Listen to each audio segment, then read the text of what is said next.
So here's a test to see how much you actually love God. Came across this chapter recently. It's not going to be super popular at this time, but it's perfect for this time. Not only this time, but for the future. Submission to governing authorities.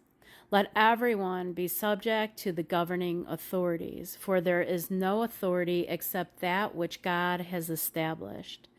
The authorities that exist have been established by God. Consequently, whoever rebels against the authority is rebelling against what God has instituted, and those who do so will bring judgment on themselves. For rulers hold no terror for those who do right, but for those who do wrong. Do you want to be free from the fear of the one in authority? Then do what is right, and you will be commended. For the one in authority is God's servant for your good. But if you do wrong, be afraid, for rulers do not bear the sword for no reason. They are God's servants, agents of wrath to bring punishment on the wrongdoer. Now, God's talking about consequence of doing wrong. He's not talking about corruption and treating people in inhumane ways, okay?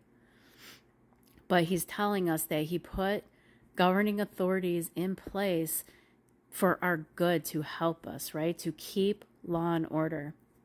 Now, any corruption that may come in the world, that is not of God, okay?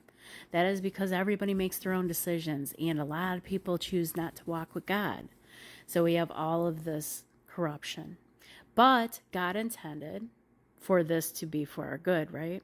But no matter what, he is telling you, if you are a believer, if you are saying, I love God, he is telling you, you need to follow the law. You need to submit to authority. And he tells us also in Scripture that a great rebellion is coming. And so we have to think very hard on, are we going to be part of the rebellion, or are we going to be part of the ones doing right? Because the day is near. And do this, understanding the present time. The hour has already come for you to wake up from your slumber, because our salvation is nearer now than when we first believed. The night is nearly over. The day is almost here. So let us put aside the deeds of darkness and put on the armor of light.